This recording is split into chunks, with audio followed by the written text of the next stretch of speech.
morning, everyone. Welcome to FEBE on this beautiful August day. Thank you for joining us, and I hope you'll be delighted as I am to meet our new speaker. Robin has her own human resources company called Rustbelt HR. And before I turn the mic over to her, I want to say thank you to Dunkin' Donuts for all the beverages that they provide. Thank you for also this wonderful turnout. And without further ado, I'm going to turn it over to Robin. She said she would introduce herself, so I'm going to let her. I never like those introductions where they tell you about what your background was. I got an undergrad in economics, and my whole life I fear that people will actually ask me an economics question, and then I'll have to stare and not really have a good answer. So when you learn my background, it looks really nice on paper, but please ask no questions about the background. At any rate, I do own my own company, much like what you guys are doing, and start up, trying to figure it out as I go as well. So hopefully we can learn from each other today. And the way that I like to present, and hopefully you guys are okay with that, I have a PowerPoint, and it's got all the bullets and everything you want. I'm more than glad to email it to you or send it to you electronically. That's not a problem. But I would like to have good interaction. I'd like to have an opportunity for you guys to learn from each other and me to learn from you, and so that we're all having a good sharing of information. Otherwise, it's just boring if I click from slide to slide and go through all the bullet points, and you leave here and you go, oh, that was nice, bullet points. So let's make sure that we're really asking good questions and that we're interacting a good bit, because I think that'll make a good morning for everybody. So if we could, since I don't really know what everybody does here or how many employees you have, if we could go around the room and you could let me know what your company is, how many employees you have, obviously your name, and then most importantly, I'd like to know what kind of challenges you're experiencing, whether it's any human resource challenge, whether it's the material we're talking about today, which is attracting employees or recruiting, whether it's engaging your employees, so how to actually get the best out of who you have. And I know that we've got a good diverse audience, so it could be anything from 2 employees to 20 employees, to more. So some of the material will be spot on for you. Others will be something that you'll want to work towards. But I would like to hear a little bit about what your challenges are, so that we could all get a little bit more out of this. So we'll begin with you. My name is Chris Corpus, and the company I'm with is Corpus Law Inc. It's my law firm. I have 1 employee who's incorrigible, and that's me. But no, I have clients that have all ranges of employees, from 1 employee up to hundreds. Yeah. So it'd be interesting to hear just some of the background information for my clients. Good. My name is Kathy Kingsley, Big Frog Custom T-shirts and more. I have 2.5 employees. I think my biggest challenge is employee friendliness, presentation. I hate to say it, the store tour. We actually give our customers that come in who've never been in there a tour of the store, and just teaching them how to speak kindly and less abruptly. Nice. Good morning, Misty Aschenbach of Gray CPA Inc. So we provide accounting and tax services. We have 9 employees. Not all are full-time. Challenge for me, all of the above. Pretty much everything you've mentioned, you're hitting. So are you at a breathing point right now, since we're in August? It's not as hectic, or? No, because I need some new talent to assist us with our growing business, because right. Business is great. We're still looking for more, but I need some talent to help us manage all of that. Very nice. Henry Meadows with World Gym Sheffield. We range between 25 to 30 employees. A wide range. We have personal trainers and group exercise leaders, and they're all part-time. They don't work a whole lot. I guess the biggest challenge we probably have is just getting the details right at the front desk. Again, we do tours, and we do, that's probably one of the hardest jobs between 5 and 7, just because of our traffic. So just making sure we get all the details right at that time. So a lot of training on that. Hello, my name is Mike Cruz, Cruise Control Marketing. I do digital online marketing. I work for myself, just me. I have some brand ambassadors, but about 4 or 5. And I'm just brand new. I started in January, so I have all kinds of challenges. You'll look back on this someday and you'll go, oh, wow, can't believe I got through it. It'll be like raising children. You're like, oh my God, I survived that. My name's Don Borger. I have a graphic design business called Design Associates. I create marketing materials for companies to help make them look good. I'm the only employee, so I deal with that. My name's Dan Steck. The name of my company is Dan Will Write. I'm an employer branding copywriter and creative director, so this is my thing here. I have one employee, and this is my first FEBE meeting. Nice. Well, I tell you what, I had the great opportunity when I was at Ohio University to work with somebody who was a content person, and I miss her dearly. And when I was with the Ohio Veterans Home, I ended up having somebody similar. And there's so much value in somebody who can do the content and really turn what you want to do into good words and magic. So that's something I've always valued. Yeah. My name's Colton. I work with Consolidated Solutions. I'm an accounts executive, so I just provide any type of printed needs for any company, like banners, business cards, flyers, car wraps, anything that a company would really need to get their name out there, printed physical items. That would be me. Nice. And I guess my challenges would be how to get in contact with higher-ups in larger companies to do a mass quantity for printing for their entire national company. Have you read the book Giftology yet? I don't know how to read. That's a problem, too. No. That would be a big challenge. How did you get here? Oh, yeah. I know. Well, I'm thinking, somebody could read it to you. I read Harry Potter to my daughters, so I should probably read, Giftology as well. It's a great way to learn how to get in touch with people. And it's a short book. I love books that are under 200 pages. But it's John Roulin. It's Ruhlin. It's a great read because it talks about when you're trying to reach out to people and to acquire additional business, not to be doing your own brand. Don't be sending somebody a duffel bag or a sweatshirt or a t-shirt or something that you would send out as a promotional item. Really get to know the person, send them something meaningful, and then don't forget the people who have access to them. They're the ones who will get you in the door. So keep in mind the secretaries or maybe some of the frontline supervisors. Work your way in and gain their trust because they will be your biggest, basically brand ambassador, because everybody has a personal brand. The way you present yourself and the way that you interact with others will actually speak to the additional business you get. But check that book out. I read it and it's just, and I had an opportunity to hear him speak and was really impressed because I think sometimes we miss the mark on sending out stuff. We are sending it out with our name on it, thinking that that's impressive, and when you should be actually focusing on what's impressive to them. Yeah. Good morning, I'm Christy Hall. I'm a licensed massage therapist, and I reduce pain and stress one massage at a time. I'm the only employee at this time. I'm opening up my own place in October, and I just feel that it's going to grow very quickly, so this will prepare me for future endeavors of more people working with me. Nice. Yeah, I like how you've got a plan. That's great. All right. Hello there, Robin, it is? Yes, Robin. All right, my name is... I tell everybody Red Robin. It's Red easy to remember Robin. that way. Nice. Yeah. Although the aging process, it's getting to be lighter red. I'm not real happy with that. But Well, my name is London Holt. I'm actually the founder of MatchmakerMarketing.com, which is a digital marketing company. So what I do is I focus on targeted Facebook ads for companies. But the ultimate goal is to specifically do matchmaking do marketing for matchmakers. So the issue that I'm having is coming up with a special system, I guess, of marketing specifically for matchmakers. So, yeah. All right. that's going to be a challenge.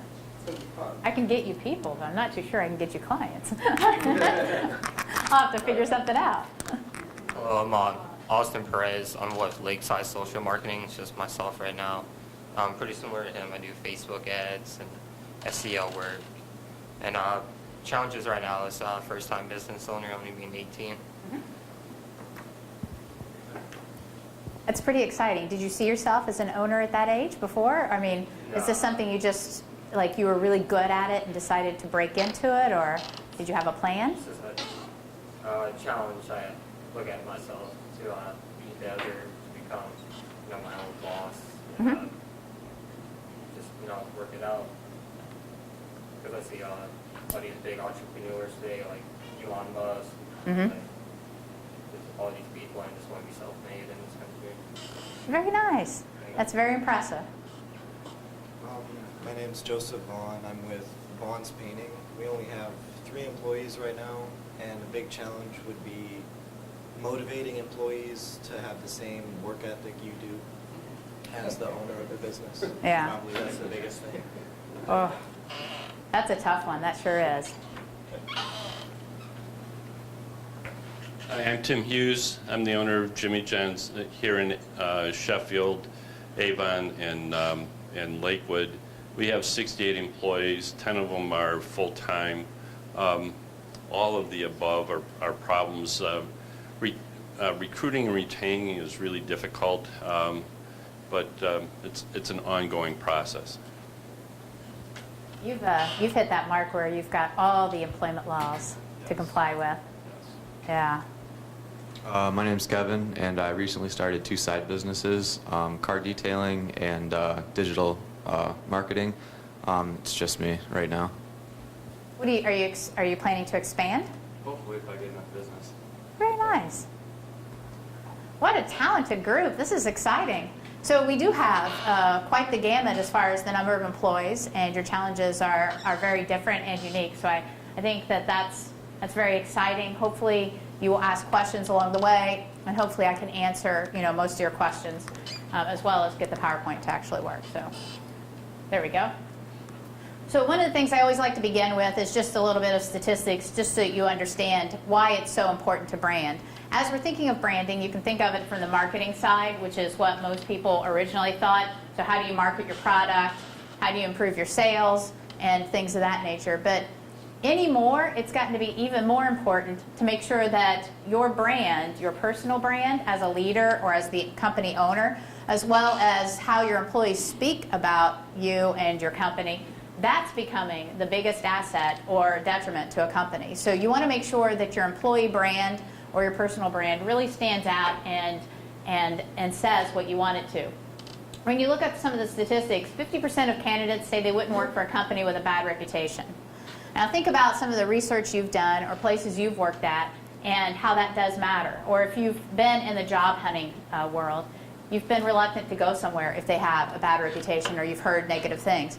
The next one, it looks at social media. So most people, and as you can see here, they will research the company on social media rather than actually looking at your own ads. So as you're thinking about attracting employees, if you put an ad either on Indeed or put it in Cleveland.com, put it in the newspaper, put it on Monster, put it on ZipRecruiter, wherever you're putting your ad, keep in mind they're going to go to your social media pages and they're going to look at that. They're going to Google you. We do that. Think about it when you're going to look for somebody who's in HVAC, or you're looking for somebody who is an electrician, and maybe you don't know who it is. First thing you do, you Google the person. So it's no different than what employees are going to do as they're looking at you as the employer. You want to make sure that you know exactly what's on your pages, that you do have accounts, you're maintaining them. You've obviously got some talent in this room that can help you with that process, but it's very important that you are writing your own story. That you're creating that feel, that you are creating that experience for people. They're going to look at your pages and see what that experience is like. 70% say they trust what employees say about a company over brand ads. So if you have, it's even more difficult when you have just a handful of employees, because others will know exactly who to go to. When you have 100, 200 employees, it's going to be more likely looking at Glassdoor or some of those places to find out what is being said. But you want to make sure that your employees are going out into the community, saying great things about you. Maybe they're doing presentations out in the community or helping you acquire additional business. But you want to make sure that they have a very similar level of passion that you do. And it's really your responsibility as the owner to make sure that that passion is there. So keep that in mind. They're going to look at your employees, or they're going to look at you to find out whether you're a good place. Whatever you print is not going to wow them as much as a response. And then companies with positive employee brands will get twice as many qualified applicants. And this is so significant because As the, right now the labor market such is it's very difficult to find qualified employees. And the higher level or higher responsibility employees are even more difficult to come by. So you want to make sure that you are creating that positive image so that you can get the best employees to actually come towards you. So that's what we'll be talking about today, attracting. So how can we actually recruit? How can we find the employees? We'll talk about engaging, and I've got some good examples of what local companies are doing to engage their employees, and then retaining. And as you can see from this, it's so significant. The benefits of making sure that you're branding properly are clearly there. You're going to have increased productivity, you'll have increased sales, decreased absenteeism. When people take sick time, they usually aren't sick in today's world. It's because they need a break, or something's not going well, or maybe there's a manager within your organization that's making it a little bit difficult. So you'll see the absenteeism is significant, and that affects your bottom line. So there's many benefits to making sure that you're doing this right. So when we're talking about attracting individuals, who do you want to attract? When you're actually putting ads out on ZipRecruiter or Monster or one of the larger search engines, you're getting a huge net. You're casting the largest net that's out there. Is that what you're looking for? Are you just looking for live bodies, or do you need to be more targeted? Do you need to go out into a more focused area and try to find the best candidates that you can? Associations, especially professional organizations, are great places to look. Networking, and then as sad as it sounds, poaching is a great way to find good people. When I was at the Turnpike, I would frequently hand my business card to individuals that I found gave the best customer service, because those are the people I wanted as toll collectors. And if you find somebody, you can kind of begin the poaching process right away, and look at the pay. You can talk to them a little bit about customer service, and sort of get them into that position where they start to consider you. But if you do see great service, that's how you recruit. It's through your everyday interactions, because now you've got an example, now you've actually formed a relationship, and you know what the person is like. I also find that whenever you're phone calling somebody, consider that phone call as a possible first point of contact to find out if that's the right fit. You can find out a lot from somebody if they think that maybe you're not the owner and that you're the secretary calling or the assistant calling. So I think it's important that you look at recruiting or who you want to attract in a much larger thought process, and don't just go for the easy fixes or the free postings. You're oftentimes not going to get qualified candidates.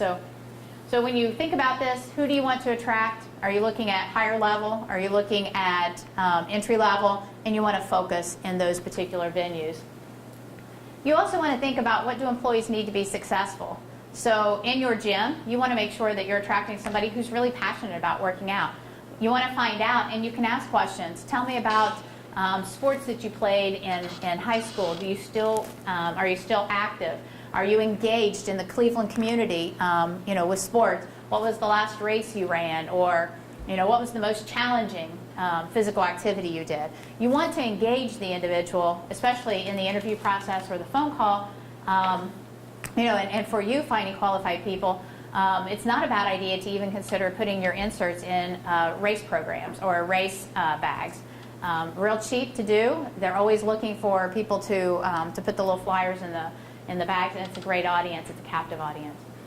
Are quality candidates applying to your job postings? What some people will do as they're putting out their ads and you're not getting exactly what you want is you'll put out such vague language. If you're looking for customer service, you're going to end up with over 100 applications in a heartbeat, because that's the easiest or the most broad. So really do a little bit more focusing of what you want and be fun about it.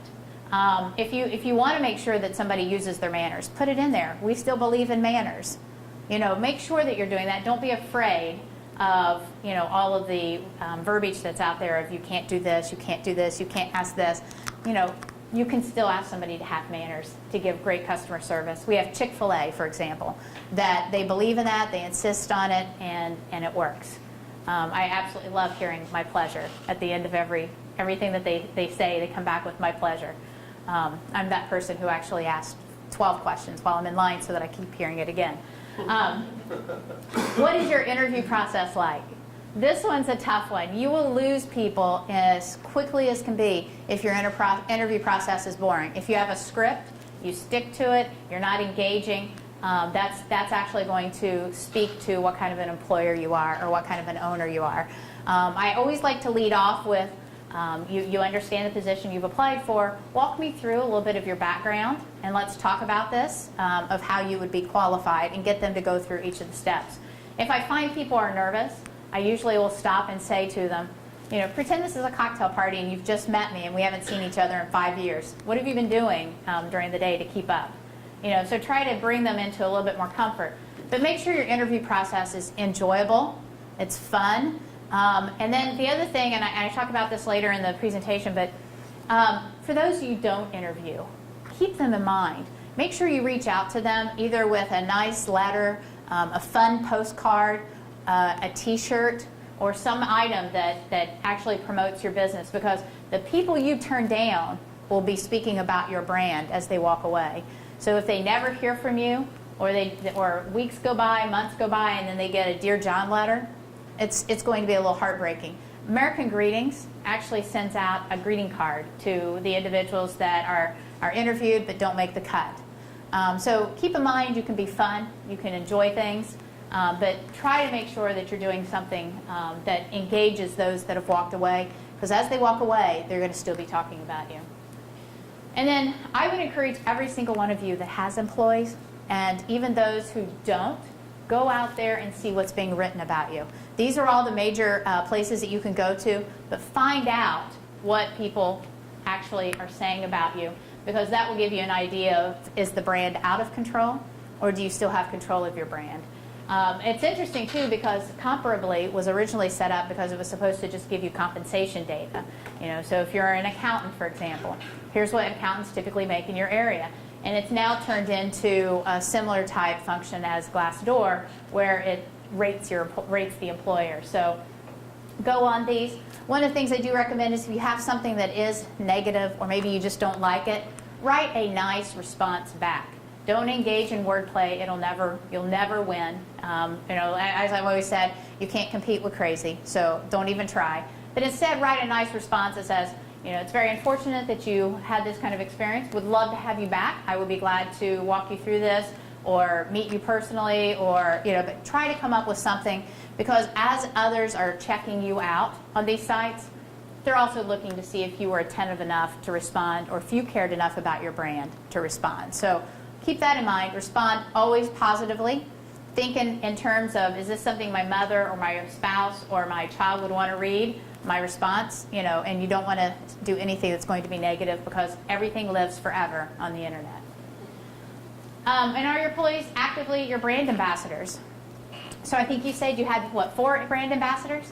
And that's so smart. You want people out in the community. You want them wearing your stuff. You want them promoting. You want them engaging people. If they hear, you know, maybe that they're in need of a service, you want that person to be able to say, here's what I was able to get out of this, and this is why it actually worked. So keep in mind, friends can be your best brand ambassadors. Your family members are always going to be your brand ambassadors. People in this room can be one of your brand ambassadors. But more importantly, you want your employees to be, your current ones, to be your brand ambassadors. You want them going out and finding someone who is similar to you. You know, if you do have multiple employees and you have openings, it's not a bad idea to give some sort of a reward to employees who bring on somebody. It can be something small. It doesn't have to be huge. But you want to make sure that they understand, if this person makes it through probation period, here's what we'll give you in return. But you want there to be some sort of a benefit, a tie-in. But you know, that is huge, the welcoming part. Nope. Robin. Got to figure out which direction I'm going in. Yes. Well, wouldn't the reward of your other teammates finding a new addition that fits well be that they don't have to continue to do all that extra work? Absolutely. That's their reward. Absolutely. Yeah. We were talking about that. Yeah. No, you know what? It's very important too, because I think that when you are bringing on people, and especially if your organization is small, your business is small, it's not a bad idea to have your employees part of the interview process. Obviously, you can't have a whole, you know, team. You're not going to have 6 people interviewing one person, because nobody wants to go through that interview. But you do want to bring on a couple and say, I value your input. I would love for you to help me through this process, or do second round interviews and bring on some of your other employees or people that you value, because then they also have ownership in that process. They have ownership in that person, and they're going to want to see the person succeed as well. So not a bad idea. So here's just a few examples, and like I said, it's a little hard to see because I was dragging and cutting, but if you want copies of this presentation, absolutely, I'm more than glad to share them. But these are just some examples. So in this one, you can see here, it's a great place to work for robots. And this is and all of the format here in Vault is like uppers, downers, and then comments. So incompetent managers, extremely high turnover for people of color. Bad managers are kept in place with almost zero accountability. Extreme good old boy network. These are all things that you never want to see in print. And over here, in this particular one, it's actually kind of nice, the pros, cons, but you can see it's a similar type format, no matter which one you're looking at, whether it's Glassdoor or Vault. So this one's a little bit of a kinder, gentler approach. Fortunately, the person was a little nicer, but you can see here, it was a bakery or bread place, 46 additional reviews. So people are going to go there, read them.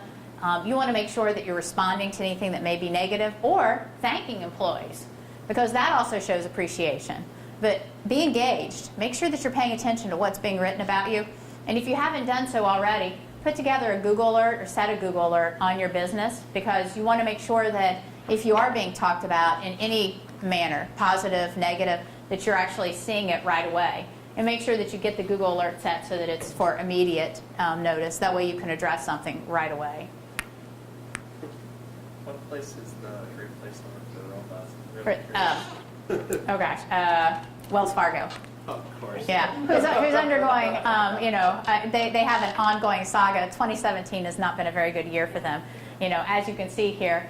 And it's interesting because I did get, and you guys might do this too, once you start going on these, you'll go into the underbelly of the reviews and you'll start reading them and you're like, why has somebody not responded to that? And so this one was a little bit more of the extreme, and I thought it was funny at the same time. But definitely keep track of what's being said about you. You've worked hard, you've started your own business. The last thing you need is for somebody to bring it down for something that may not be necessarily accurate. Oops. There we go. This, I think, is the part that surprises me, but at the same time, it doesn't, because I've had to engage in these kinds of issues before. When I was at the Ohio Veterans Home, it is the largest nursing home in the state of Ohio, 5th largest in the nation. We employed 168 STNAs and nearly 100 LPNs and RNs. We were constantly trying to recruit or get people to come here or even consider us for nursing, and it was very difficult to do so because we were in Sandusky, and so they hadn't put together any kind of branding, and we started a program called OVH Cares, and it was CARE for compassion, accountability, respect, and enthusiasm, and that's what we want out of our people. But we started noticing this was happening. People would come in, and during that first year, they would have buyer's remorse. You find out how hard the job is, you're testing it out, you're trying it out, you're finding out that's not what you want. That's actually the trend in today's workplace. So that first year is the most significant for you to be able to make sure that you get somebody to stay on. If you find somebody who is a great fit and really has good talent, you've got to spend that time to keep them, because you look at this, 51% have buyer's remorse. Of that 51%, 83% will leave during that first year.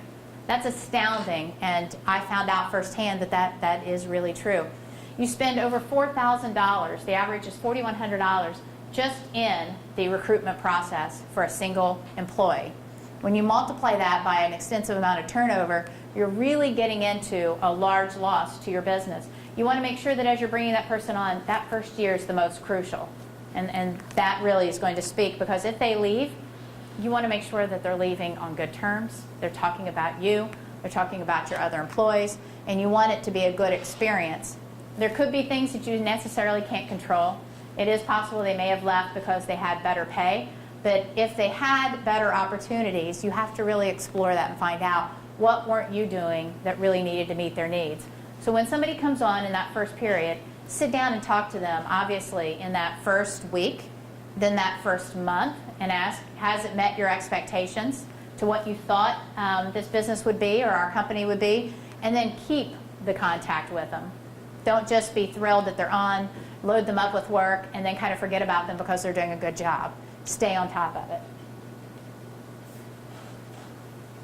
So on attracting, what other questions do you have with the recruitment process or bringing on employees that I could help with or answer before we hit engaging? Yes? Yeah, so I think this would be something interesting to cover. I remember someone once speaking of something known as a work culture. Mm-hmm. So can you talk to that whole concept of a work culture and developing that for people who not only want to recruit amazing people, but keep them with a very cool work culture? Yes, I'll give you a great example. Yeah. So a friend of mine has a business, and and if you get a chance, it's 6 City Marketing. And they, the employees, in order to make it more fun, somebody wanted time off. So the employees worked to figure out a great challenge.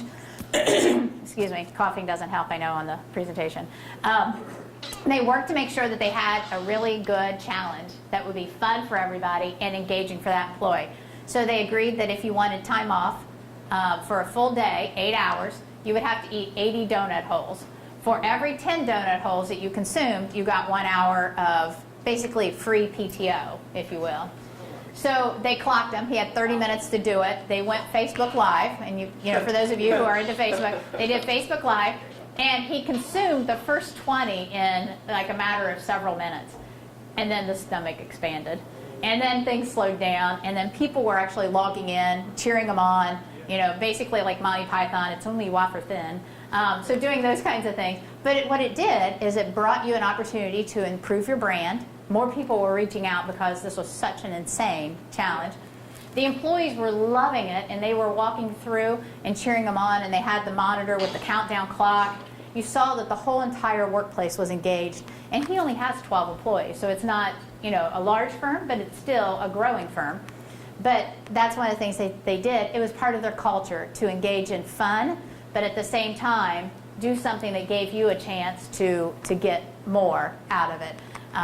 He ended up finishing with 45 donuts, so he got 4.5 hours off of paid time off. And, you know, and it's funny because they got interviewed on the news later that evening, and he said that his wife had a honey-do list, so he wasn't exactly going to have fun, but still was going to enjoy himself. Your culture is so important. How you craft and what you do is very key, and it segues perfect into engaging. And so I'll go over that. You don't want to be that place that's so rules-driven, and that's something that sometimes as owners you forget. You're so focused on making sure that you don't have any liability, or that people aren't trying to get one over on you or take advantage of you, that you put rules in place, and sometimes you don't realize it, but those rules are kind of unsettling, and it maybe somebody leaves because they're like, well, you know, I don't really want to work under those circumstances. You also don't want it to be so fun that it gets out of control or results in any kind of harassment or discrimination charges or just inappropriate conduct. So it is quite the balance. But you want people to have that feeling that they're adults, that, you know, do you really need somebody to clock in and clock out? There are going to be certain jobs where you do need to have that structure. You know, for your Jimmy John's location, you need people to be there on time and to work their entire shift. So there's going to be a little bit more structure, but you can also add in some fun. You know, you can have people sing at some point, or you can maybe have someone determine the playlist for that day at the office or, you know, at the location. But you want to make sure that it's something that speaks to you, something that you enjoy, and you know, and maybe just have theme days. But your culture, think about how do you want that person to leave and go out in the community and say, I had such fun over there. Cleveland Foundation does something really interesting too. And you can go onto LinkedIn and look at what they're doing. But what Cleveland Foundation does is they have all of their interns write stories for them about their experience, and then they post it. And what that does is it makes sure that they're having one of the best internship programs out there. It's very competitive. People apply. They know they're going to get great experience, but more importantly, they're going to get an opportunity to create and an opportunity to get credit. And, you know, for employees, that's very important to know that they were part of a meaningful project and they actually got to talk about it on a larger scale. So that's part of your culture. Yeah. Any other questions before we go to the next one? This is good. Yes? I'm sorry, I just have to ask, what kind of liability do you have if that person eating the donut holes gets sick? I mean, that's just... Yeah, I mean, obviously, you know, they're going to get sick at their own accord. They entered it voluntarily. Okay. Do you know what I mean? I'm laughing at that. I'm like, it sounds like fun, but it doesn't sound overly healthy. Yeah. No, it's no different than, you know, an entire crowd yelling, jump, jump, jump, you know, as they're trying to eat. But yes, no, there's really not any liability associated with that per se. The individual did it of his own volition. The entire group was having a blast. He had an opportunity to stop at any time, which he did at 45 donuts. And I got to say, I'm not sure how many I could eat either. I mean, if you got to have a drink with it, that, you know, water to help move it along. But yeah, nonetheless, it's still kind of fun if you throw it out there and give somebody an opportunity. It does. Yeah. It just also sounds a little unhealthy kind of. Yeah. I don't think it would have been as enjoyable if he had thrown up, right? There you go. Yeah. As long as everything is digested, it's fun for everyone. But yes. But think about what you could do for those who do have multiple employees to keep them engaged and to make them have the same passion. You know, it's very important. All right, so recognition. I can't speak enough about this. And I think that sometimes people think that recognition costs you money because it's always associated with recognition or reward. But you can do something simple. Birthday cards. I found I hated doing birthday cards. And my assistant said, you've got to do these. You don't understand. They're so meaningful. I started doing them. People were sending me emails thanking me for the birthday cards, stopping me in the hall for the birthday cards. Something as simple as just a handwritten, hope you have a fantastic day, or I appreciate you, goes so far, and it costs you almost nothing. Gift cards. A couple employers I've worked with will hand out $10 gift cards for different lunch locations or for iTunes, for Amazon, and you can do that kind of thing as well. And that's something to think about. As you appreciate an employee, a $10 card is something that's not going to be a heavy hit for you, but it will be meaningful to them because it shows that you care. Stopping by and saying thank you. You get busy, you know. You're so bogged down with making sure that you are staying afloat or that you're doing the right thing, you're acquiring additional clients, you're focused more on your product or more on your business, you sometimes forget that your biggest asset are your employees. Always make sure you stop them and say, hey, I know what you did and I appreciate that. That will go a long way. Think about what happens when someone says that to you. It'll be the same type of benefit for them. So there's a lot you can do that doesn't cost a lot and is so much more engaging. Communication. Here's what's really fascinating. With social media, everything is transparent, for better or for worse. I kind of liked it where I grew up because, you know, you had the phone. You didn't even have, at the point that I was in high school, call waiting hadn't come out. So, you know, you didn't have a lot of transparency. Businesses didn't really have to engage in having conversations with their customers. You got to actually write your own story. You set the tone. Print ads, that's all you had. So you didn't really have anybody else to talk to. Now, your employees, if you're not answering a particular question, they're talking amongst themselves. That's not always a good thing, especially if the information is not clear or maybe it's missing sort of pieces or there's miscommunication going on.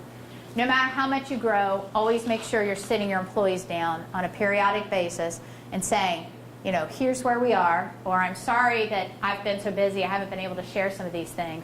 But be real, be human, but be transparent. And always make sure you're communicating something to them. Otherwise, they will make up the story themselves, and it may not always be an accurate one. So I can't stress this enough, to be transparent. Make sure that you're clear. Make sure that you are having some form of communication. That's going to engage your employees. And then they're going to see you as being open and honest, and that's going to help them go out and tell other people about what a good employer you are. And for those of you who are large enough that you have managers, people, and I think you've all heard this phrase, people don't leave their jobs, they leave their bosses. They leave their managers. Make sure that if you do have managers in place, that they aren't withholding information from you or treating your employees any differently than what you have actually created. It's your personal brand, your company is. It's the brand that you want your employees to see. For those of you that your company actually has your name in it, that's even more important because that's your reputation. And that's essentially what branding is. And then, have you told your employees in a meaningful way they're appreciated? Like I said on the first item about recognition, that's the best thing you can do. We all love that. It's part of the hierarchy, and it's very meaningful. So I can't stress that enough.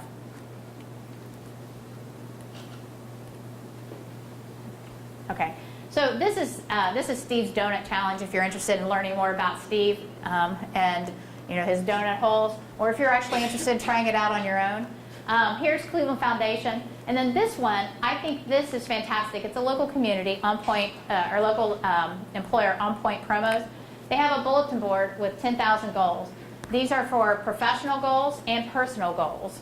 So it's kind of neat. You write on a little post-it note or a card that they've created. You post it up there of what you want to accomplish in the next year. It's a great way for employees to bond with each other. They have great talking points. Hey, I see that you want to be able to run a marathon in the next year. I've run one. I'd love to, help you, or please tell me about how that race is. Or I would like to be able to, receive a promotion. I'd like to be able to get my bachelor's degree. There's all sorts of really neat ones. Somebody had in there about where they wanted to go hiking. So that's something very simple. Costs you a bulletin board and some note cards. So keep in mind, as you're trying to engage your employees, there's so much out there that you can do that's very affordable but very meaningful. Anything that you guys have done that you have found to be effective for those that have multiple employees? Yes. It's what you said before about the gift cards. I have a couple people that'll help me out if I need a witness for something, and I'll give them a $10 gift card to say things. Because they're not my employee, they don't work with me, but they take time out of their day to help me. And so it's something that they're not expecting, but they say thanks. Yeah, and it's It's meaningful. not much, it's very easy, and it shows that you remembered them. And that's the best thing to do. Anybody else? Yes. We have a number of competitions that we reward with gift cards. And I leave it up to my managers to make these competitions. And one that's going on right now is that she pairs up a person that makes sandwiches on the line. Yeah. And then a driver. So if they make a mistake on their prep of the sandwich and it's delivered, they get 2 points off. If they make a mistake and the driver catches it, they get a plus point. And so she's got a point system, and then they have teams. So each driver has an in-shopper that works within a team, and they reward them. That works out really well because it engages them. It makes them check on each other. It makes them come back to what we're doing, trying to get sandwiches out in the right manner and the right time. And we have any number of little things like that. Yeah, and that's good because it gives them something to work towards. It allows your managers to be engaged too. And I like that you gave the managers latitude to be able to create. I just give them 20 gift cards per month and say, here, have that. That's great. Anybody else have things they've done? Yeah. It's not necessarily about the reward, but you talked about communicating with the team and letting them know, Mhm. here's where my head's at, where you at, sorry I haven't seen you in a while. Yeah. We were conducting team win meetings, I call them. It's all about winning. Yeah. And each person's definition of a win is very different. So it was about getting to understand what a win meant. And one small example, the office manager, a win was when she had to take a telephone message, that you returned that call within 1 hour. To her, that was a win because she told that person on the phone that she was going to give you the message you're going to call. Her feeling is when you don't do that, it's a reflection of her. She promised that person she was going to do it, so don't make her look bad. That's an example of a win. What's a win look like to you? I think that's great because it's a reflection on you as well. By her returning it, the client will also see you as a very, attentive person. And by communicating what you view as a win or what you want your new win to be amongst the team and together, you're supporting one another and you're now held accountable because you said it out loud. Kind of like dieting or something, right? You said it out loud, so don't get caught eating all the donuts. Yeah. I know, the dieting part is very hard. But you're right, when you say it out loud, there is accountability. And then also with that, you have a peer support group too that will help you achieve. So I think that's great. All right, retaining. I'll just go through this quickly because I know we're getting close to 10 or close to 11, I think. Yeah. As far as retaining, keep in mind your employee turnover. It's very simple to calculate. It's the number of people who have left versus the number of people who are your average number of employees who are there. Very easy to calculate, multiply it by 100, that's what your percentage is. I think the thing that I was surprised about is the average turnover is 19% in the US right now. And you think about it, almost 20% of employees are coming and going. You can actually go online to the Bureau of Labor Statistics. There's an average of 2.1 million job quits every month. Isn't that incredible? The number of people who quit on a regular basis. Does that include downsizing and it does. letting go also? Yes. So what they do is they break it down. So all that 19%, 12% are voluntary terminations. The other 7% are involuntary. So the layoffs and the and terminations. Yeah. Otherwise, it's resignations, retirements, leaves. Sometimes there's longer leaves. The person's no longer employed. They're on a leave of absence, and in that calculation. But it's, it tells you even more. It's a competitive world out there for people. You want to make sure you're keeping the person and that you're helping them meet their growth, their needs.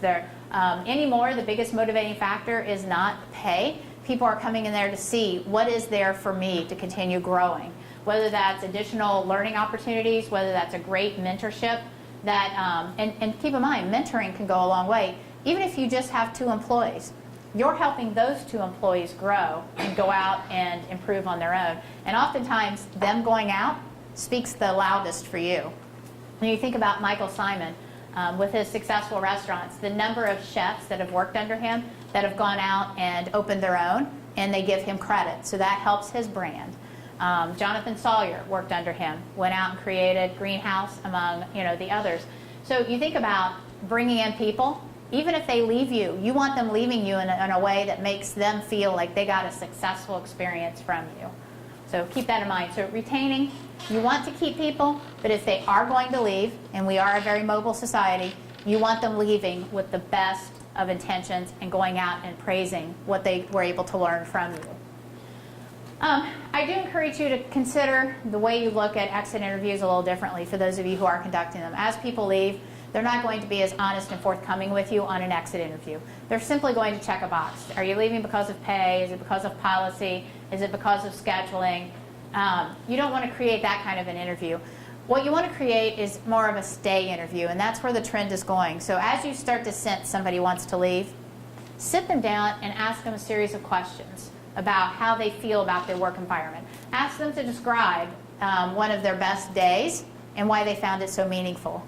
It allows you to be able to go back and find out, are you not creating additional meaningful days? Maybe the assignments, they want more responsibility. But ask them those questions before they leave, not on their last day or after they've left. The other thing that I actually came across this on a thread, a human resource thread that was on LinkedIn, and it really hit me hard. The resignation is really just the physical process of leaving a company. People mentally resign several months before that.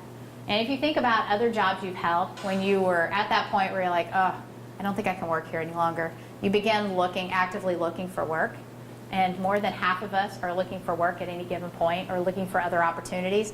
So you're kind of mentally resigning at that point. And it was really eye-opening for me to think about that.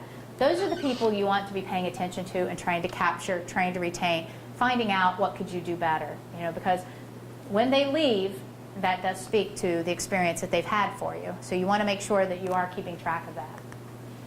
And then also, what can you do to create a better atmosphere? And it doesn't have to be that they walk all over you, but look at flexibility, look at scheduling, look at rules, look at what they can bring to the mix. More employers are allowing pets at work, and that's turned out to be pretty meaningful. Pet policies, just so you know, are all across the board. You can Google just about anything, and so you can find out that there's the very strict ones, like you have to tether your dog to your desk, versus the more relaxed ones, or your dog can only be 75 pounds or less if they come into the office, preventing the Great Dane to come enjoy time. But there are other things you can do as a smaller employer to really make sure that you're engaging and giving them enough that they stay around and you're retaining as well. Here's 45% of employees reported they'd be likely or very likely to look for jobs outside their current organization. It's clear. if you've worked other places, you know that you were looking as well, unless, you've only been an entrepreneur. But if you think about it, you don't want your people going out and especially going for the competition. You want them to leave if they're going to start up maybe their own or they're going to grow somewhere else. But you do want to make sure that you are giving them the best experience while they're here, because there is a good likelihood that they will be a transient employee. And then on the sheet that I passed out, all of this information as far as attracting, engaging, retaining, and then what you can do is listed on here so that you can have a quick, easy takeaway. And so all of this information is on there. I think that if I can stress the one thing that's the most important is communication. Communicating with your employees and making sure that you are really sharing the right information is going to craft your brand in the best manner. So you want to make sure that you're communicating, you're making sure people understand your passion, you're trying to get them to be as passionate as you, and that essentially starts with you as the owner, and you're going to be the most significant piece of this. The other thing that if I could make sure that you're doing is social media. It is so key to your success or to your detriment. So there are all the places that I told you to look at, and I think I listed them on here as well. Yes, up on the attracting, the 1, 2, 3, 4, the 5th bullet point has all those. Make sure you're going in and looking at all those sites to see what's being written about you. Make sure that you're looking at Yelp. It doesn't have to be just in the hospitality industry. It's all industries now that are on Yelp. Make sure that you set a Google alert for yourself so that anything with your business name or with your name is coming back and you're getting an immediate response. But make sure that you're engaging as you do that too. People are reading, and if you do receive something negative, make sure you respond in the most positive manner as possible. I bought my daughter, as I was sharing with you earlier, a folder. It says "Kale them with kindness," and that was actually kale. But that's the end that you want to have, is you want to kill people with kindness. You want to make sure that you are creating the right feel and the right story for your particular company. And then as you start to grow, and it's exciting, many of you are interested in growing, and I think that's wonderful, and it's a lot of energy in here because of it. But make sure you're always accessible. You get bogged down in trying to go through everything that's involved in growing, especially because you're not necessarily going to have all the staff members on board that can take care of or take that load off of you.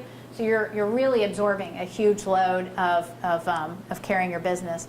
But always remember that communicating with your people is going to be the best thing you can do. Be visible, be accessible, and it's not just that cliche open door policy. It's actually getting out there, walking, taking someone to lunch, finding out what's going on with them, and then also sharing what you're doing.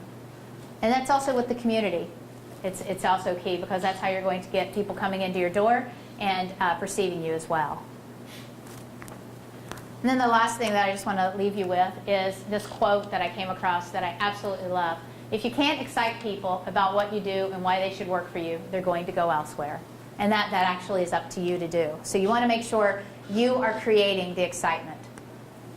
Yes? A slight modification working with clients. If you can't excite people about what you do and why they should work with you, they're Yes. likely to go elsewhere. Mm-hmm. Right. And keep in mind, as you're looking for clients or as you're engaging with your clients, the more you can create that personal relationship, the more tied they will be to you.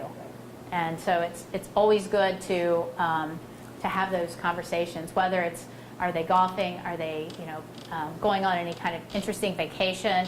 Just the very small talk is what's going to create that relationship and keep them there. But you want to make sure that you can have that conversation, that you're not just seeing them as a business partner, but you're really seeing them as a true partner. Any questions that maybe I didn't answer or anything that you want to ask? I'm open to all HR questions, so you don't have to just do branding if you have other questions. Yes? I was just going to make maybe an observation about the disengaged employees that you were talking about. And a lot of times, those are your best employees. They're not malcontents a lot of times. Those are your best employees. They want to be challenged or have more responsibility. And you said about paying attention along the way. After you hire somebody, the onboarding process starts. And a lot of people think that means, what forms do I need to fill out? Fill out my tax form, my employee benefits forms, and all that other stuff. But it's a lot more. You you mentioned about paying attention to that person. That onboarding process should probably last probably a year in real terms. So after they fill out all those forms, check in with them. Say, how do you like it here? What can we do better? Like you said, what's your best day? How can we repeat that? And so the more you do that, the more you're going to retain the good people. And there's going to be some people you want to leave. There are ways to make them leave. Yeah. But the disengaged employees, pay attention to those employees as well. They may turn out to be your best employees. You know what, you bring up a good point about onboarding, which I think a lot of us forget about, is that the onboarding process or becoming an employee for you is more about sort of like the culture of your organization, the unwritten sort of rules. And that, I think, we sometimes forget to share with employees. You're so focused, like you said, on making sure that they understand the policies. Did you fill out your I-9 form? Did you fill out your tax forms? How many deductions are you going to have? You're trying to make sure that people, we don't allow harassment here. We want to make sure that you understand that you have to clock in here, you have to work 40 hours, or, you're so focused on the do not pass go, do not collect $200 kind of stuff, that you oftentimes forget about that informal stuff of, oh, by the way, here's where we go for lunch, and they throw out your food if it sits there for a week, so that you don't have somebody who goes back and looks for a leftover and it's no longer there. But there are many things that you need to do, and keep that in mind as you're bringing on people. They're going to have a lot of questions. They're not necessarily going to understand how you put all of your files on your network or on your drives. You want to make sure you're having that conversation. Maybe when they come to work for you, they're not used to where to go outside of here to have lunch or to entertain clients or to meet people. Make sure that they understand what's around you. Make sure that you're following up, like I said, at the 1 week mark, at the 1 month mark. Those are your key periods, because there's a lot of insecurities, a lot of unknowns. It's brand new. So you want to make sure that the onboarding process is ongoing. The other thing is we sometimes forget that after you make the offer of employment, that period between the offer of employment and starting day, make sure you're engaging them at that point too. That's really key. A phone call the day before. We're real excited to see you. I just want to make sure that you know that we've got your computer set up, your phone's ready to go, your business cards came in, they look fantastic. But make sure you're engaging them even before that first day of work, because you want them coming in excited to be there. Oftentimes they've left another employer and they are so nervous. When you're leaving your other place of employment, it's what you know. And now you're going to the unknown. You want to make sure that you are really creating that sense of excitement before they even get there. So it's a great observation. And when you talk about the disengaged, oftentimes the disengaged are because they're not getting meaningful assignments, or maybe they don't feel that the higher level assignments are being shared with them.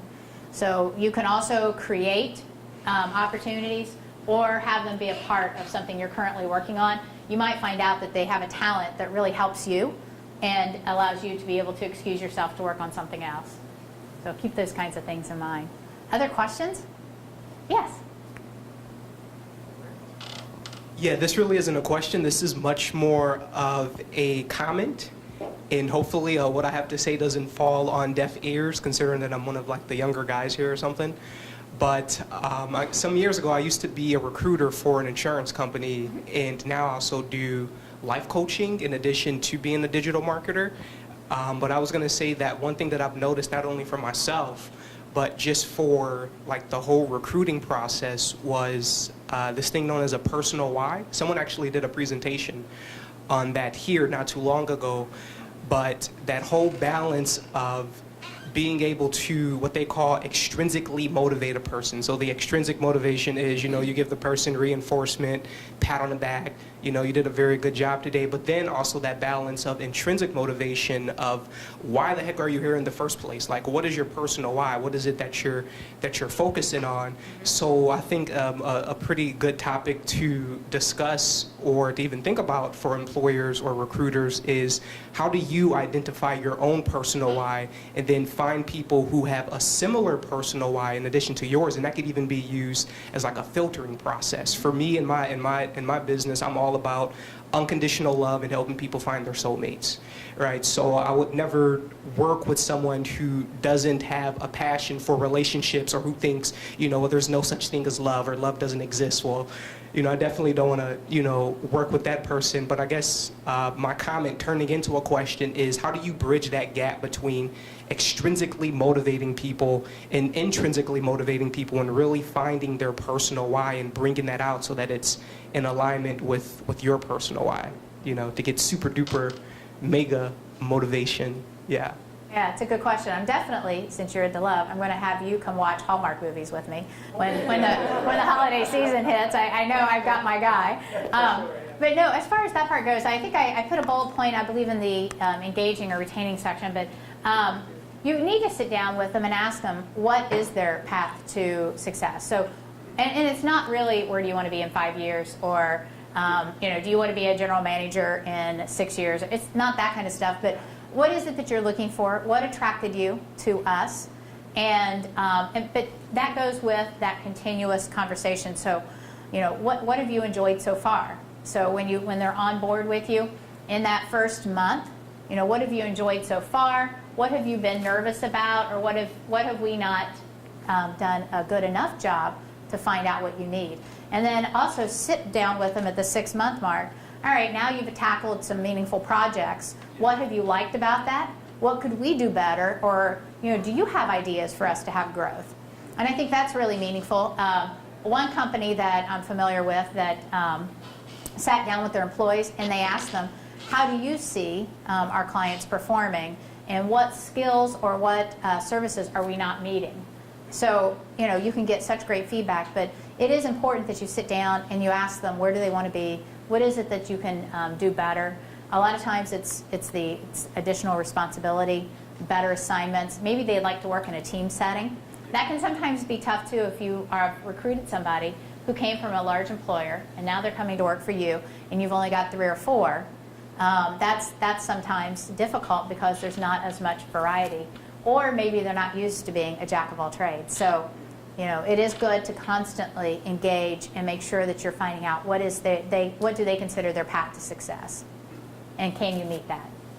Yes. And then why did you leave your last job? What did you like about your last Yeah. job that brings you here? Yeah, and always keep in mind, that one is a tough one because I try not to make it a negative, because obviously they're not going to tell you, oh my God, I hated my manager. It was the most miserable experience, because you're going to say, oh, well then you might not like me. So you get a little nervous. But it is good to turn it into a positive and say, I understand you're leaving your current place of employment to come here. What is it that you're looking for from us? And that will get you a little bit more information. Yeah, so to always try to turn it into a positive, because people will be more likely to tell you the truth or to have a conversation with you. But if they think that it's going to come across negative, they might be a little reluctant. Although I've had some doozies in interviews where they've told me things that you just want to go, oh no, please stop talking. I'm officially scared. But that is good to ask that question. Others? Anything else that you guys want to know? Or? Well, thank you very much. I really appreciated this, and I look forward to reading about you in the news and seeing growth and excitement. And I'll keep you in mind come Thanksgiving is when they start for the Hallmark movies. But thank you very much. I truly appreciate it.